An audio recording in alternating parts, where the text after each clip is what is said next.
Hi, this is Gary with Gary vs. Cars, and today we're back with the 1930 Model A four-door, and we're going to be working on one of the rear fenders. If you haven't noticed, I like to switch it up a little bit, work on different things with different cars, keeps it interesting for me. And let's do an assessment with that fender right now and then go from there. All right, here we are. At first blush, this is a really nice fender. It actually really is a nice fender, but over the years, it's seen its fair share of road, grime, and debris. And this is actually the passenger side rear fender, and it has been sandblasted and epoxy powder coated. And as you can see, a few minor things here. Over here, you can see where somebody at one time had tapped out a dent. We'll smooth that out. And then the body left a nice crease right here. And we're gonna smooth that out as well. I'm gonna actually tap that out, and then coming down a little lower, excuse the noise, that's the washing machine. I have to share the garage with my wife. Down here, you can see where the rocks just kept hitting this back fender from the other side. So we'll smooth that out. And then, let's see, looks pretty good all through here.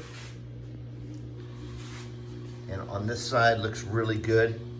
And then if we turn it upside down, we can really see some of the dents we have to work with. Let's see, so I'll smooth those out as well and put a little filler there so you don't see those. And then the same thing on this side. And then we have these two holes right here. They're on both sides. You know, I'm not certain these are original.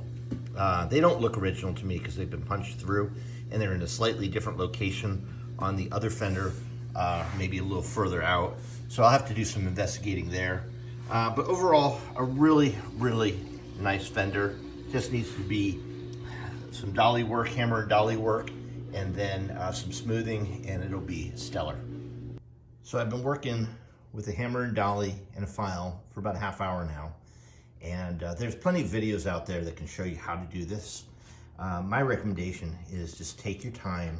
You don't have to hit a hammer hard. It's just repeated light taps that get you going. This is actually really smooth right here, and you can even tell from the inside. If I can turn this over, it's smoother than it was. Those are just marks with some sandpaper on a DA. That'll clean up really nicely. I doubt I'll even need to put any skim coat of filler there. The same on this one over here. So this actually came out really smooth as well. And then you can see where I tapped these. Those are actually pretty smooth. And you can see them from the other side.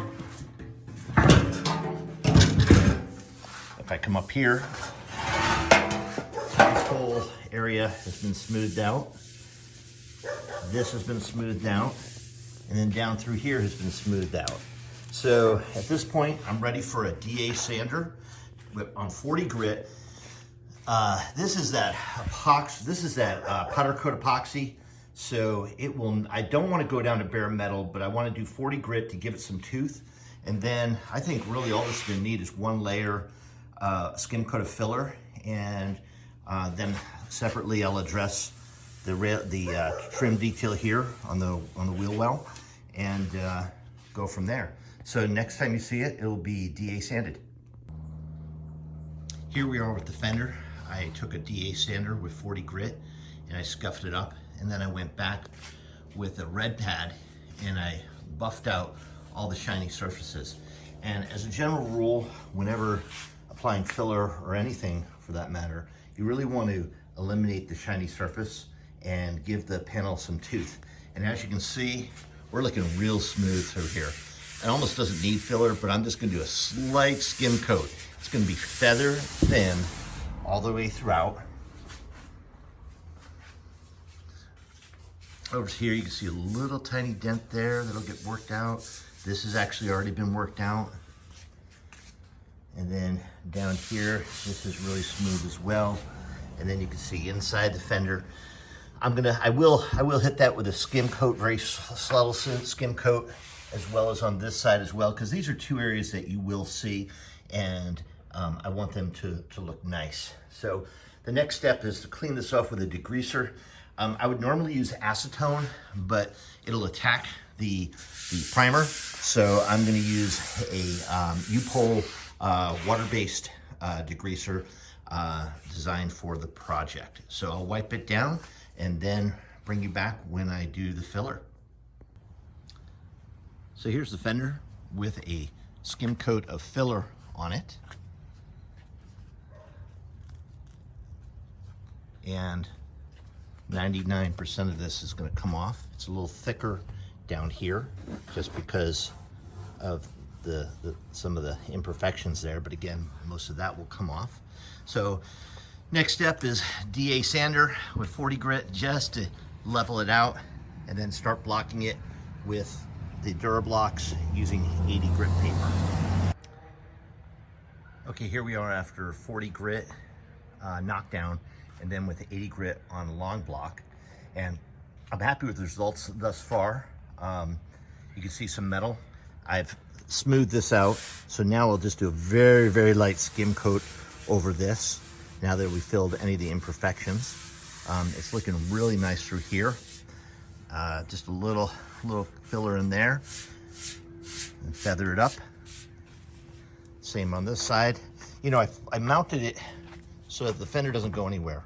And you know, rather than chase that fender around, I spent 10 minutes, put together a quick jig, bolted it through there with some fender washers, and that'll keep it stable. So next step is to do a little more, just a quick skim here as I mentioned. I'll hit it with the 80 grit, and then I'll be off to 120, 180, and then high build primer. Actually, before high build primer, I will tackle the inside of these, just give it a quick little bit of filler in there. This is 80 grit after a second coat of filler in certain places, especially right here. I just wanted to kind of give this a nice sweep. As you see, it's forming really nicely down there. I went ahead, put some filler in here just to smooth things out, and in there. So next we will do 120 grit. I'll use a guide coat, which is, I've showed this in other videos, but it's a sponge like this,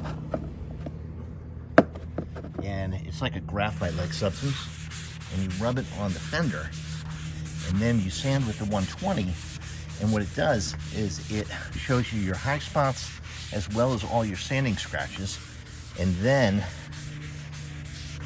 it'll remove the sanding scratches of the 80 grit, and then you do successive grits of sandpaper, and I'll probably go to about 180 on this. So it's as simple as that. Just rub it on there and then sand it off. Okay, so here we are after sanding with 180 grit on a soft sander. I used hard boards for the first two rounds of sanding, and then I used a soft sander on the 180 because the shaping's pretty much done. Now it's just doing the smoothing and the feathering. I still have to do this part right here, which was in the jig. That won't be a big deal. And I still have to get underneath, under here. That won't be a big deal. And one thing I didn't do, which I should have done before, was to smooth the lip. And there's several areas where the lip is flared out, where I'm going to take the clamp and I clamp it, and I'm going to bend it in gently. And then I'm going to put another small coat of filler just to smooth this area right here, and then this body part will be ready for high build epoxy, direct to metal high build epoxy from PPG, just as that one right there is. So here is the fender in high build primer. That'll get blocked down, primed again, blocked down, sealed, and painted a high gloss black. I'm very happy with the way it came out. It's super smooth. I don't know, I guess I have probably about 14 hours work into this fender, I guess. I try not to keep track of the time because I do this as a hobby, and if you have to rush, then it taints a hobby. So, alrighty. So thanks for watching, and if you have any questions, leave them down below. Comments, I'd appreciate those. and hit the thumbs up if you get a moment, and consider subscribing. Thank you and have a great day.